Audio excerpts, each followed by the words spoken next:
Earth.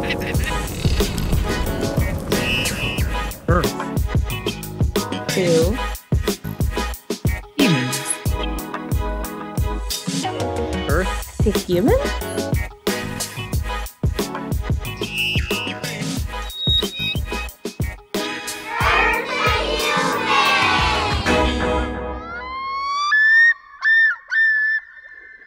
Earth to humans. Wake up, wise up, do what you can, individually and together.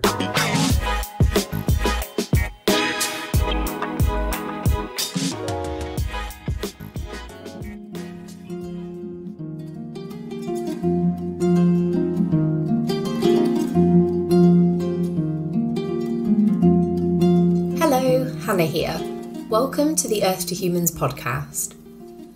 When I was doing an internship at a conservation charity during my degree, I was given the pretty epic task of writing blogs about conservation heroes, trailblazing people whose life's purpose it was to save the world's wildlife and wild places. When conducting research, I discovered Dr. Laurie Marker, founder of the Cheetah Conservation Fund. This charismatic, devoted woman blew my mind, and after discovering that she was, in fact, visiting Bristol for a lecture, I hurriedly contacted her team to ask for an interview. Her passion and knowledge astounded me, as well as her focus on holistic approaches to conservation. She's a true innovator, and the work of the charity she has built is so heavily community focused that both people and nature are benefiting massively off of the work that it does. Cut to 11 years later, and I've now been working as the digital lead for the UK affiliate of CCF for 3 years. It was a real pleasure for me to join two of the organisations I work with together for this episode. With the work of CCF being heavily centred around shutting down the illegal wildlife trade, I also invited the organisation's illegal wildlife trade lead, Dr. Shira Yashphe, along to give us a more in-depth understanding of what's going on. I hope you find these two female scientists as inspiring and motivating as I do.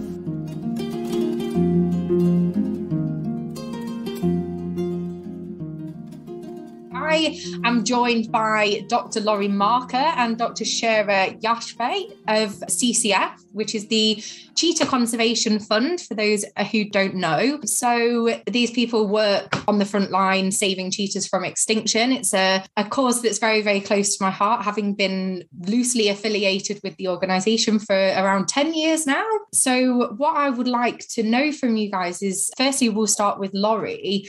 So CCF actually celebrated its 30th year quite recently. So what I would love to know is what the history of CCF, like how was it started? How did you fall in love with cheetahs to a point of dedicating over 30 years of your life to it? Yeah, could you tell us some more? Sure, I'll try to keep it short because my history goes back long.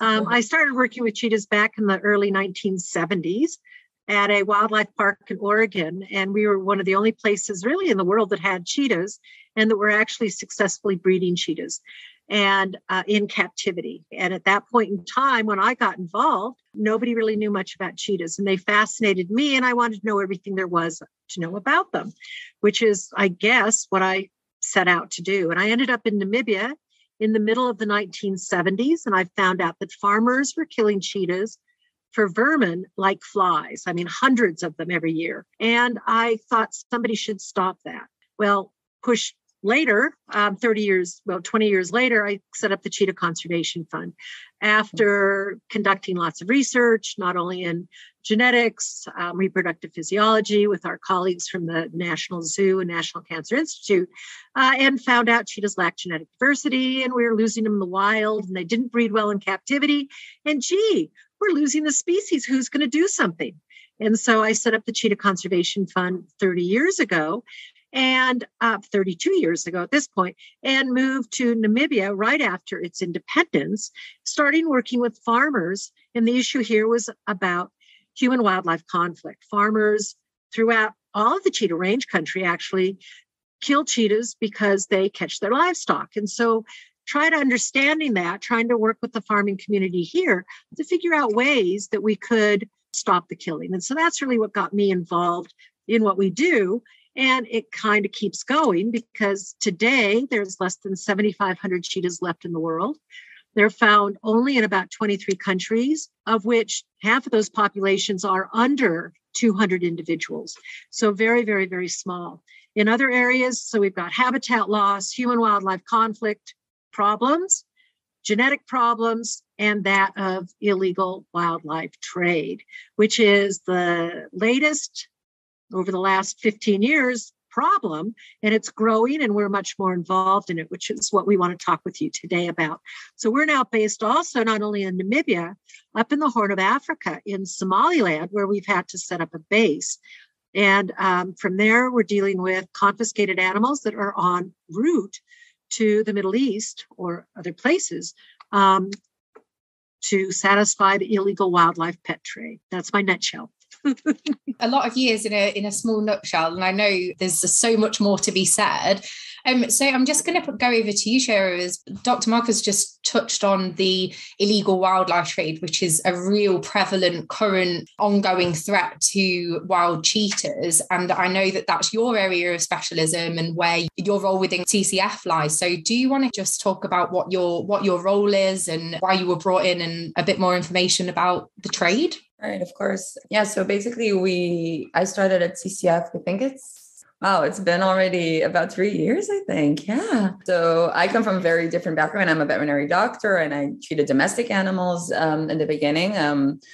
We'll go over how you go from A to B at a later point. But when I came to CCF, it was because I did do the transition to wildlife conservation and started focusing more and more on international policy and then wildlife crime policy, and then eventually also enforcement more and more, because I just realized that it is an emerging threat to wildlife.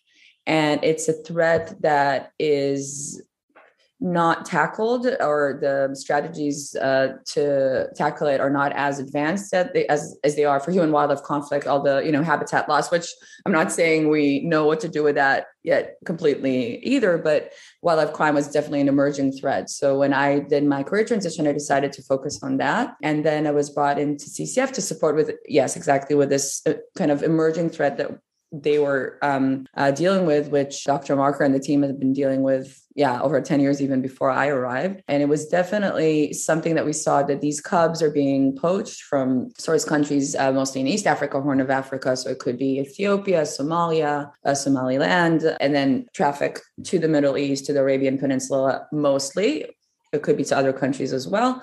And the original thought was that it's mostly for the exotic pet trade market. So for buyers that want, and it's funny because, we look at Instagram and Facebook and it's so much part of our life, but we don't realize how it could be a driver for something like the disappearance of a species. So a lot of these influencers or these people were taking these animals to post with them to, it's a status symbol, etc. As we were diving deeper into this threat and also learning a lot of best practices from other species being trafficked, we realized that, like anything in life, things are more complex. So the motivation for poaching in the source country and then what's happening in demand countries is a lot more complex. There is human wildlife conflict that is coming into play here. So the source populations, that could be also poor communities. If there's any predation on their livestock or anything from these predators, these are predators after all. So they might be, might tend more to poach the cubs. And then if they know there's a market to sell them, then they would be much more inclined to sell them. So then we realized that we are actually positioned in the nexus of the wildlife crime trade. Again, by invitation, Dr. Marker was invited to help Somaliland in the early years of this. And we have a lot of the skills, or all the skills needed. We have the opportunity to give. There was a gap in what to do with these cubs because it's live cubs. Then if you confiscate them, you don't put them right in a locker, in an evidence locker. You need to actually supply them with welfare, veterinary medicine, et cetera. So we have that knowledge and capacity. And we build safe houses and a sanctuary to actually hold them and support the government in Somaliland for that. And then we also have the knowledge on international policy, how to work, the entire international apparatus to raise awareness and push other countries and blocks like IGAD, GCC to work, with us against the trade. And of course, we can support with anything that has to do with all those drivers, the human wildlife conflict, community work on source countries. And now we're also delving deeper and deeper into demand countries, working hand in hand with the Middle Eastern countries as well. So that was kind of what we were trying to do. The trade is still something that is very challenging, and keeps, we need to monitor what's happening with any new initiative that you do. You always need to know what's the impact. But yeah, that was kind of how we started on with the wildlife crime work. Since I began, of course, there was work done before. Monitoring how you're doing with shutting down illegal wildlife trade of cheetah cubs must be a really complicated metric to try and quantify. Can you explain how you're working on that? And I think a lot of what we've looked at is similar to how we looked at working with the farming communities around human wildlife conflict. Why? What's going on? And so you end up kind of sussing out, different issues around, personalities, why people want them, what's the basis on it. And I think that that's really an important part. I mean, sure, you can go forward on that then too. No, Laurie is completely correct. So I think and again, this is maybe the uniqueness of CCF, and that was also my background, why I even learned about wildlife crime and was so interested in that, is that it is humans at the end of the day, right? So every problem that we have, every environmental problem that we have is human driven. And CCF and Dr. Marker, when, like you said, with the background and anything that, right, like Laurie, anything you did 30 years ago, even in Namibia, is human driven. Try to understand the humans behind it, whether it's in the source or in the demand. So when you're looking at this trade, you also look at behaviors of people, motivations, barriers to change. And when you also try to then monitor the impact, or either plan interventions against it or monitor the impact, those factors come in. And what we know is, yes, with monitoring, it's a very difficult metric to measure, because we know that this is illicit activity, right? So it's tip of the iceberg, what we're seeing. So basically what we're seeing is that it's a tip of the iceberg effect. So anything that we will see, either even on open source, right? If we see sales or advertisements on social media, and we can maybe then monitor, maybe there's less advertisements, and then we can see a trend of less buying or less selling or less putting it out there as a social status. But that would be only the tip of the iceberg. There's a lot of people that won't post, or that would post in secret group that we won't see. So it is a very, very difficult metric to measure. And the same goes for confiscation. So we see confiscations in Somaliland because we take these cubs, right, and hold them and provide emergency and lifelong care for them. But for every one that is confiscated, there's at least 4 or 5 that are missed. So yes, this is a very difficult metric. You need to keep monitoring. You need to have close connections with the governments, which we spent years building these good relationships with. And you need to, just constantly be looking at all the different parameters to see where are the trends. And you could learn sometimes also from other species trends, because sometimes there are connections between different wildlife crimes. Although cheetah trade is very, very unique. It's live trade, which is very different.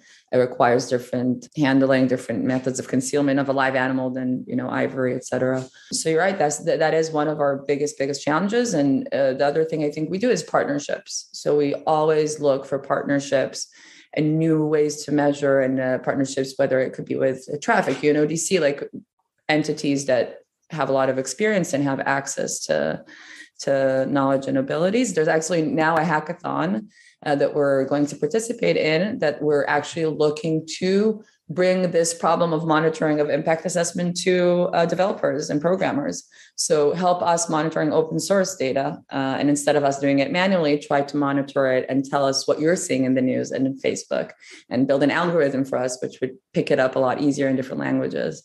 So yeah, it's definitely a very complex topic, but very interesting one. Yeah.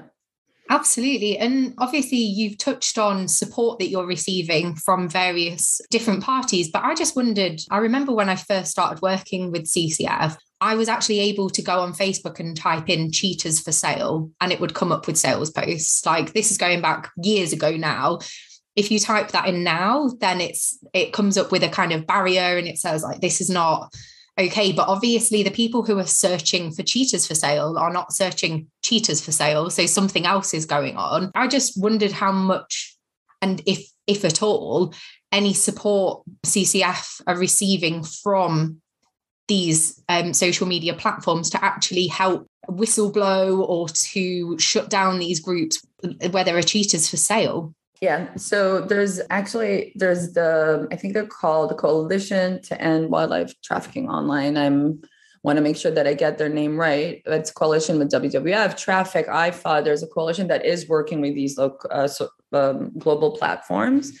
And I think, what you notice, for instance, those posts, like if you even try to post something that Instagram would give you that pop-up, there is a lot more warning that you shouldn't do that. Maybe there's a lot more awareness and a lot more, I guess, in a sense, willingness to look into this in the big social media companies, whether it's Facebook, Instagram, et cetera. But we still have two main challenges, I would say. It requires will and resources from these companies to really, scan the internet. Like we said, you need to scan it. You need to have people look at the posts, want to take them down. It does take resources. I'm not saying these companies don't have the resources, of course, but it does take that. And I know that we're not there yet. There's much work to do. And then on the other side, we have the problem of there's always, like in any illicit activity, you shut one door, then another window opens. So you would shut the Facebook post on there in WhatsApp. So you shut up the WhatsApp groups there in Snapchat. You shut that up. And TikTok, we also have a lot of new social media, right? Platforms coming up. So it does require this very coordinated response and this very coordinated understanding of social media platforms out there, whatever they are, that it's all of our responsibilities. It shouldn't be only conservationists like Laurie, myself, looking at this. This is all of our natural resources, and it's important for all of us to work together on this and do whatever is possible. So there is, as I said, there is that coalition of NGOs that are working very closely with these companies, trying to work to raise awareness, and we're also supporting that as much as we can. There's still work to be done. And I guess anybody that's listening to this that wants to kind of support that work, if there is a moment online where you see something that you don't think is right and it looks like there is an endangered species being featured in a selfie or something like that that doesn't seem okay, there's an opportunity there to report it to the social media platform and be part of this fight against illegal wildlife trade. I mean, it's not always that black and white, but obviously there is that opportunity to be able to use your browsing for good. Right. And I think it's, again, what Laurie was saying is that it's all about people. We all know that, especially big companies, whether it would be Facebook, it doesn't matter which companies these are, they're affected by their consumers. So the more consumers put out there that this is not acceptable and share that, this is something I don't want to see anymore on my feed, I'm sure that it would help them allocate the necessary resources, et cetera, to be able to put it down. We always have solutions for everything. We just need the will and the impetus, and then the understanding that it's our natural resources, and that it's for all of our benefit to have cheetahs in the world or all the wildlife crime in the world is nice. But a lot of time you also need that just consumer push of companies, just from consumers, to tell them, look, this is a new generation. This is not acceptable for us anymore. I think also that's why we're trying to work so closely with the people as well, to get them to realize that it's not right. The people on the ground, the people who are actually doing that, instead of slapping them and shaming them as well. Obviously, they're doing it because they, love the animal and it's kind of cool, et cetera, et cetera. Well, we're trying to also help change behavior a little bit to find out that, saving these animals in our environment and our earth is really the cool thing to do these days. Not to be extracting and not to be taking out and having them as pets. For every one pet that makes it, they have a lifespan. As Shira had said, for every one that might make it into the pet trade, probably 3 or 4 are dying, just getting there. And boy, we have a lot of examples of what that looks like in Somaliland when they are confiscated and caught. They are in horrible condition, malnourished.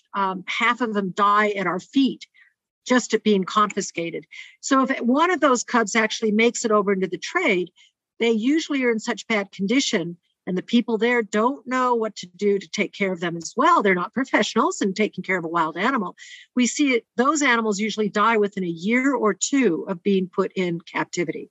So with that, then in the pet trade, they have fallen in love with this animal that is, weak and sick, and then it dies, and then they say, oh, well, I want another one. And then they try to go back and get another one. So that is one of the biggest problems, is this fast rotation, because the animals are in poor condition. People don't know what to do with them, and then they die. And the lifespan, so obviously you've said it of a cheetah that is caught up in this illegal trade, has got a lifespan usually of 1 to 2 years. So what would the lifespan of a cheetah in the wild be? Well, in the wild, a lifespan could be 10 to 12 years. Mm-hmm. In captivity, 12 to 18 years. With proper care, obviously. Environment, right. Like Cheetah Conservation Fund in Namibia. Yeah. Our cats here are, again, they are orphan cats. They've come from the wild. They've come through due to human wildlife conflict initiatives, or where a farmer decided, gee, I'd like to have a cheetah as a pet too. And they're confiscated by our government here in Namibia. And here our cats in Namibia are living to 16 to 18 years.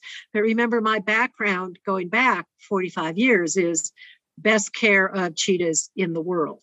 You don't know that, but that's what Cheetah Conservation Fund is. We care about all aspects of the cheetah. And one of the things that we have done over the years, because we have a rescue center here in Namibia for the last 30 years, our animals are baseline best health care, exercise, large enclosures. And we are trying to help share that with people around the world who are in zoos, who are caring for the animals, or accredited facilities. We don't want animals like the cheetah to be put into facilities that are not appropriate, and people don't know how to take care of them. The right diet, the right, minerals, calcium, nutrients that they need, and exercise. Mm-hmm. So something that people quite commonly ask when I post on the CCF social media is, why can't these cubs be returned to the wild? And why is it that these cheetahs are kept in captivity? And obviously I know that there's lots of reasons, but could you share some of those? Yeah, well, the big thing, and I get this question all the time. I mean, every time I give a talk, and I talk around the world, and it's an awareness that most people don't understand. Why can't they put them back out in the wild? Well, how much wild is left out here? And there isn't a lot of wild left. We got loss of habitat, one of the biggest problems for the cheetah, and loss of prey. So throughout most of the areas where cheetahs are found in 23 countries, with these 31 populations that are out here, they're struggling. And the human population growth occurs. Cheetahs are an animal that don't do well in protected game reserves. So 80% of all the cheetahs remaining are found outside of protected areas, where they're then in conflict with humans and their livestock. So where can we put these animals back out into the wild? And then what steps are involved in this? Now, of course, this has been a lot of our research here in Namibia, going back to my early research, 40 years ago, in what steps would be involved in rehabilitating a cheetah, and how do you go about doing it? Cheetahs do like to run after moving objects. If you've been hand-raised an animal, like these orphans come into us, they're raised on a bottle. They don't know really what they are. Although at both of our facilities, Namibia and Somaliland, they see other cheetahs, but they don't interact the same way as wild cheetahs do. They are imprinted on humans. And from the time they've come in as a tiny baby, they want to be around people.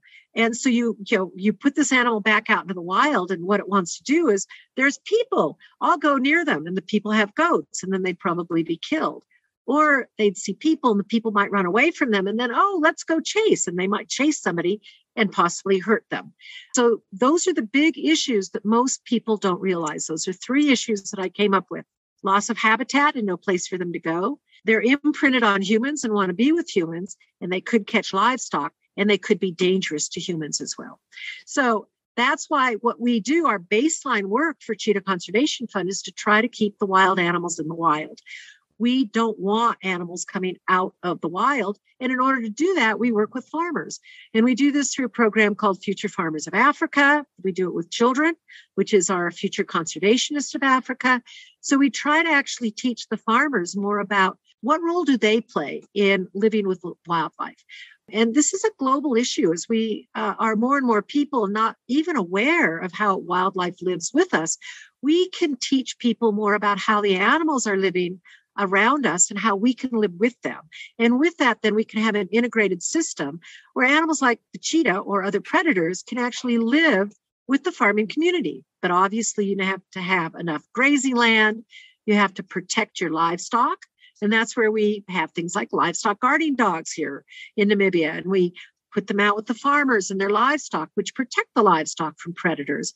And then you have to have enough prey, a good prey base. And for instance, here in Namibia, we're very lucky because Namibia, for 30 years since its independence, has actually put out a philosophy of wanting to have a wildlife economy. And so everybody does live with wildlife. It's been a 30-year process here for us to teach them not only to live with antelope, but how they too can live with cheetahs and leopards and hyenas and wild dogs and jackals. And you do this by good management of your livestock. And if you don't manage your livestock properly, then there becomes a welfare issue, because if it's not properly cared for, it can get sick and predators can kill it. Now, is that the predator's problem, or is it your problem as a farmer? And what we try to do is we try to get the farmers to actually take a role in the responsibility that they have with their livestock and farming in Africa, where there's also lots of wildlife. So something that's always really struck me about CCF is how involved in the community you are as an organisation. So you're not an isolated organisation where you don't work with local communities. That every single initiative that you have over there is really, really, really community focused. And you've obviously touched on human wildlife conflict issues that there are throughout Africa, like not just in Namibia, that do lead to animals being killed a lot of the time and actually having like a really, really bad reputation. So there was obviously this really, really big moment of innovation for CCF, which was the introduction of the livestock guarding dogs, which is obviously one of your most successful, popular initiatives that you run. If I'm not wrong, there's a 2-year waiting list for a livestock guarding dog, and that's how much people kind of want it. So can you just explain what those dogs do and why it's so wildly successful? Well, we use breed of dogs which come from Turkey. There's about 20 some different breeds of livestock guarding dogs, and they all act a little bit differently. We have selected a Turkish breed of dog called the Kangal, or the Anatolian Shepherd. And these are a large breed of dog. We selected this breed because they are an independent thinking dog, and they come from Turkey, where they live in vast areas. They also have a short hair coat because where we are, it's very, very hot. Many of the different European guarding dogs have a longer hair coat, and so we've not selected that. And they also aren't living in vast areas. So the Kangal and Anatolian, we've now brought this program in 27 years ago, and have been able to breed and place over, about 700 dogs. We've got about 150 of them working at any given time. What we do is we place the dogs when they're at about 10 to 12 weeks of age with a herd of livestock, and the dog grows up with the livestock thinking it is its family. And the dogs are actually the smart member of the family. So they act as not only a protector, they're trustworthy, but then they bark very loudly. And as they grow up, anything that comes near their herd, they bark, and they basically say, I'm really big and I'm here. And if you want to come into my herd, come through me. So their predators are not wanton livestock killing animals. And a lot of people think, oh, predators, they just want to eat livestock. Well, they don't. They want an easy, quick meal. And so by having the dog there, the predators actually avoid the whole area where there's a guard dog, because they bark. The predator goes, man, I could get hurt. If I get hurt, I'm not going to live. And so they avoid the area. And so that's how the dogs work. And they've been very, very, very successful. And we've been able to share our work over all these years with many other predator programs around the world. We'd like to take this up into areas like the Horn of Africa, but then we also end up with different cultural issues. And some cultures don't know the value or the use of a dog. And, all the dogs that we have up probably till, I'm going to say, the last 80 years, I think most people just use dogs to work. They were working dogs. And so all of our dogs do have a job. And these dogs have been doing this for like 5,000 years. So we are actually looking at trying to utilize the dogs maybe up into the Horn of Africa as well. But there we're looking at culture changes. And so I think you also have to look at cultures as well as behavior of people. But the dog program has been hugely successful. With, for example, the livestock guarding dog program, when you place a dog with a farmer and that farmer, they start seeing that they're losing less livestock and that they are receiving support from CCF, that in turn gives you guys quite a good reputation amongst farmers. So you're being seen as someone who's helping not only the cheetah, but also kind of helping the local communities, because I'm assuming these dogs don't just bark at cheetahs, they bark at a lion and they bark at, anything, anyone or anything. Anything, yeah. So yeah, anything that's an intruder. And we see between a 80 to 100% reduction in livestock loss to all of the predators, not just cheetahs. So in the name of the cheetah, we've actually helped farmers and predators alike. And predators play a really important role in the ecosystem. So we don't want to hate predators. We want people around the world to realize that they actually are very important to the ongoing health of our systems. And when you end up with top predators, you have much more biodiversity. And today the earth needs that. So we on a global scale really have tried to put programs into place and work with people around the world, not just to save cheetahs, but to actually let people realize that our ecosystems need top predators and we can live with them. So I know you have a lot of young listeners maybe out there, conservationists up and coming.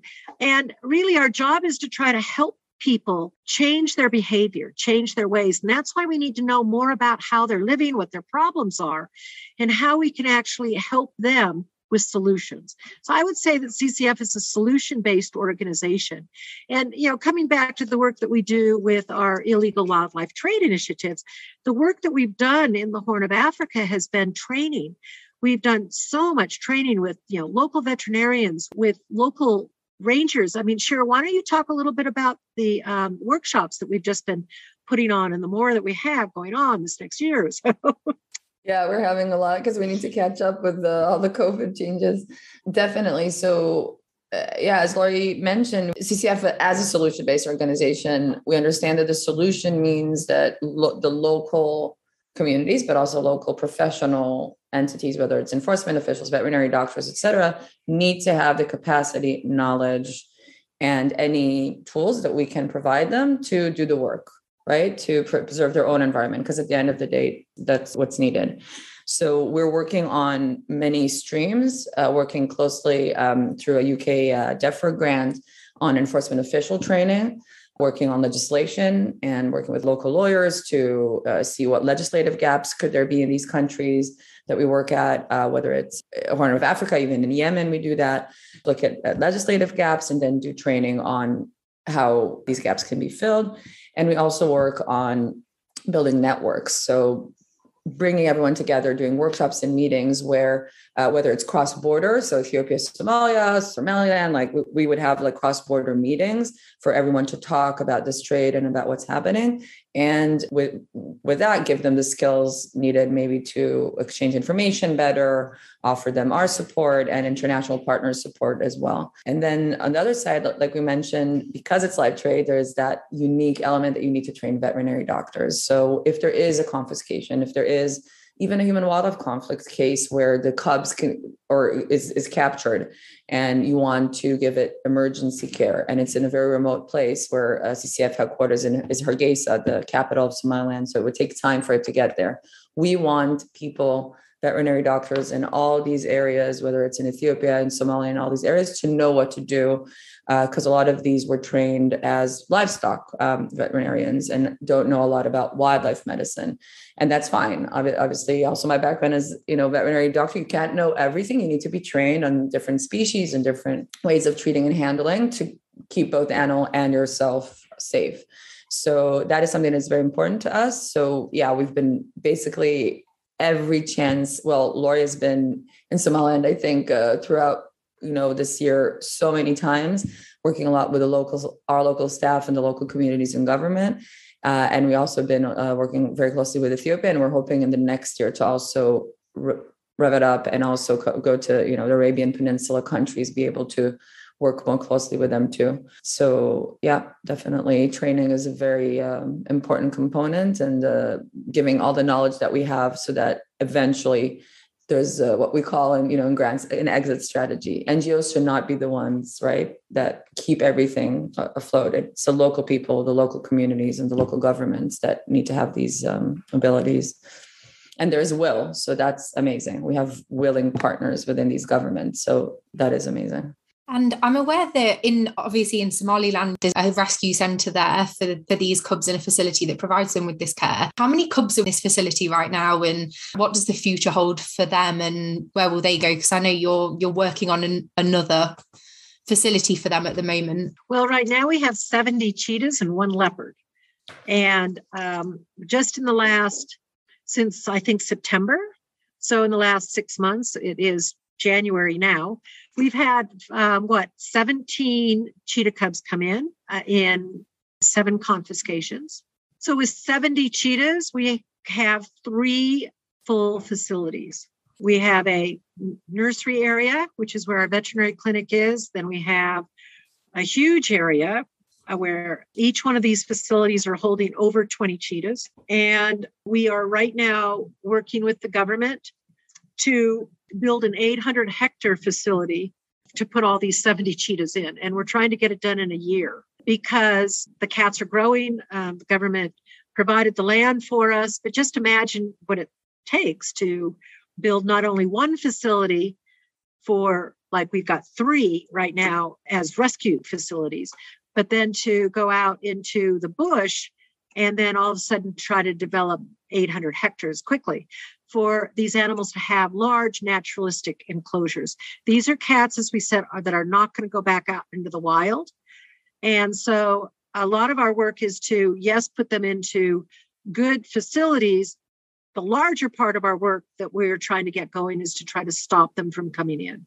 And that is working with the communities, doing surveys, trying to find where they are, but working with the villagers to stop them from catching the animals. But that's what we have right now in Somaliland. And it is, as Shira said, I've been coming and going from there even during COVID times regularly because it's not something that this country has ever done before. It's one of the poorest countries on earth. And dealing with wildlife is not something that they have ever dealt with. It's not part of their culture. And with that, though, we've learned that they do like wildlife and they'd like more information. And we need to get that work going very, very rapidly in order to help stop more cats coming in. So it's been sort of a catch-22 as we started getting these animals in larger numbers in around 2018, there was no place for the animals to go. And that's why we had to start building emergency facilities. And now we're at our 3rd emergency facility and trying to build this reserve, which is about an hour away from where we are based right now, out in what's going to be the first national park in Somaliland. So that first national park in Somaliland, that's going to be a really large area where there's going to be lots of cheetahs. Are there any other wildlife that will exist within that place? Well, in the reserve, it'll be close to around 56,000 hectares. And there is a lot of antelope in there as warthog, but not in large numbers. And so, again, the large numbers of animals, historically, Somaliland has actually a sad history because it was bombed out pretty badly. And that affected the wildlife as well as the people. So the wildlife numbers are starting to come back. And so this reserve will have small antelope, some warthog. All of the large animals are gone. So there's no more giraffe in the country, no elephants in the country after the big wars. And maybe these animals will eventually come back. But the areas that are out there, we're trying to hope will grow more wildlife. Of course, you need a prey base in order to support a wild predator population as well. So those are things that we're trying to balance, working with the government on looking at where the best places might be for natural reserves or best places to try to develop community-based natural resource programs, which are community-driven programs around the environment. You've been working in the cheetah space for 45 years now. How have things changed in that time? Because has the population continued to decline, and especially in areas where you work? Like, are you seeing any numbers plateauing or anything like that? And how has the attitude towards cheetahs changed and towards wildlife? And obviously, I know that there's like much different problems throughout that time, but how have things changed? Well, when I started with cheetahs, there was thought that there might be around 35,000 cheetahs throughout around 45 countries in Africa, with still some cheetahs left in the Middle East, as well as Iran. Today, again, there's only 7,500 cheetahs left.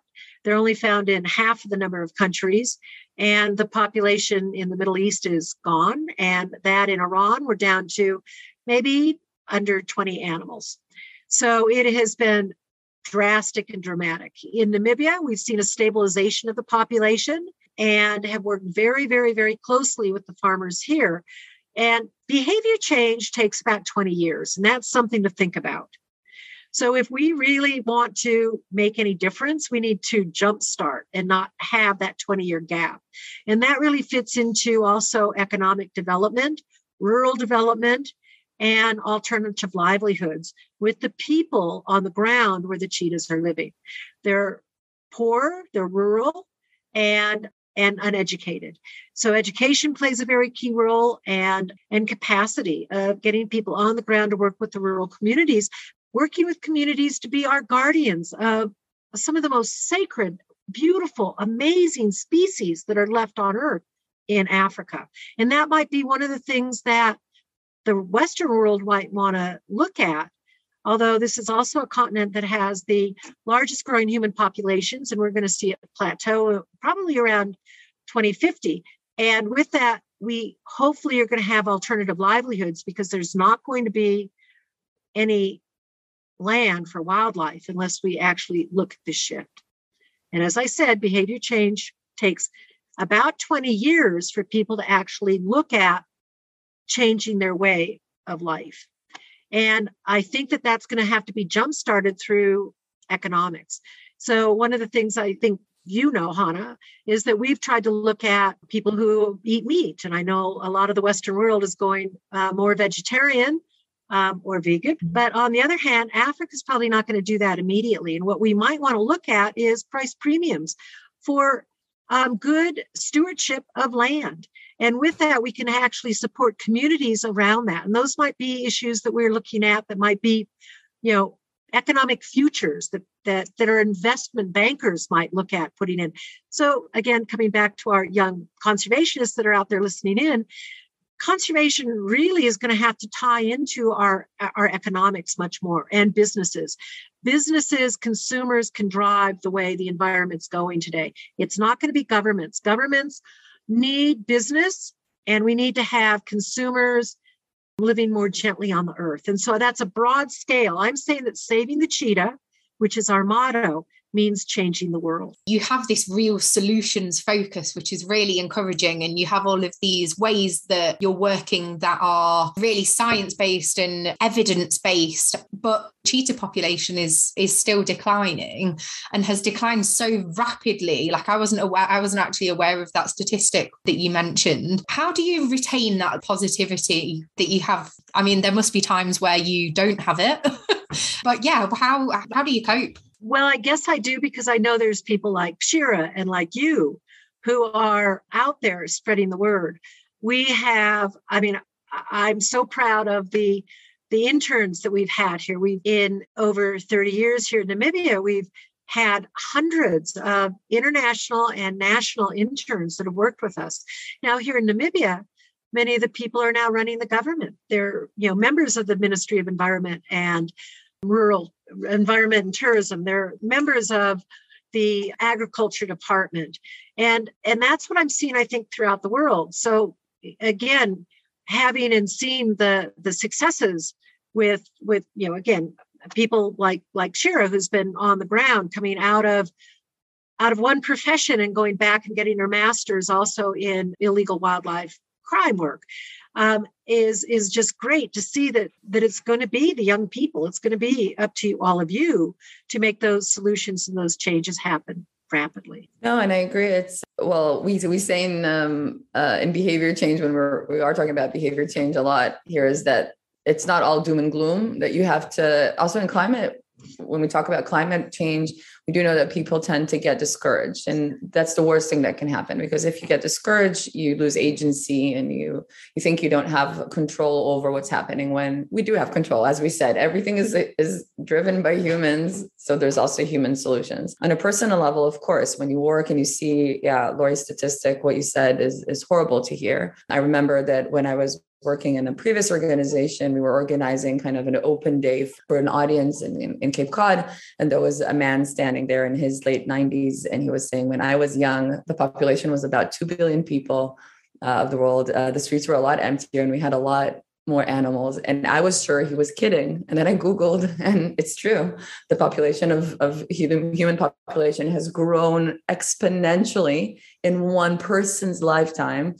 The amount of land and forest, right? So there's a lot of reasons to be discouraged, maybe in one sense, but then we also need to remember that maybe, just maybe, and I agree with Laurie that behavior change it takes a long time, but maybe now that we have, especially in Western countries, all these also new tools, so social media and influencers. So sometimes maybe we can also make everything faster in terms of behavior change. So for now, for an influencer or a person with such experience and knowledge as Laurie to reach audiences across the world is a lot easier, right? And a lot faster it could be than it used to be 30 years ago. So maybe this podcast even can reach a lot more people. So maybe we can, right, get more supporters and get the hope out there that there is still a way to do this. And maybe behavior change can happen faster. We see it's very, very difficult. But like Laurie said, also my personal experience, I was already working as a veterinary doctor. I could have just stepped in my corner of doing, whatever surgery,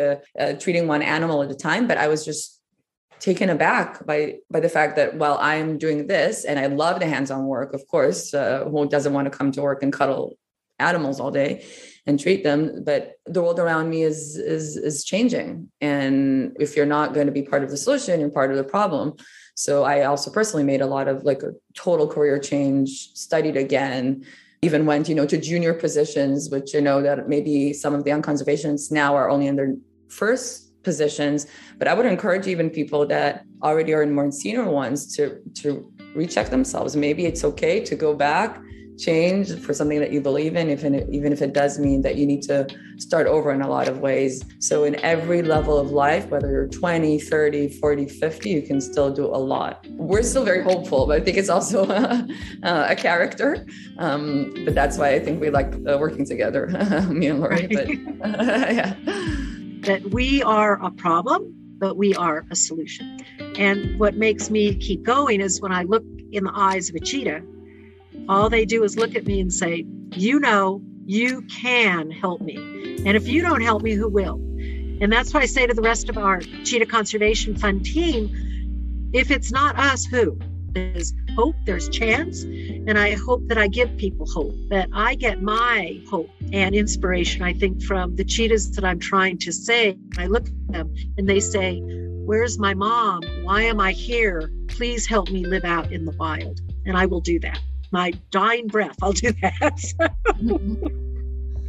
That's wonderful to hear. I mean, I've got goosebumps, so I think some of the listeners probably will too. So, I mean, on that super inspiring note, I think we can end the interview. But thank you so much for joining me today.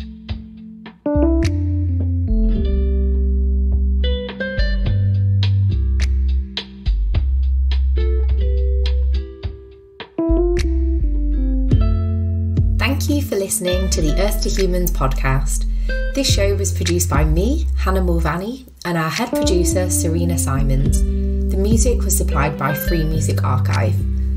Please follow us on Facebook and Instagram at Earth to Humans Pod for extra stories about our episodes, and join our Patreon to support our podcast and help us continue making it. Thank you.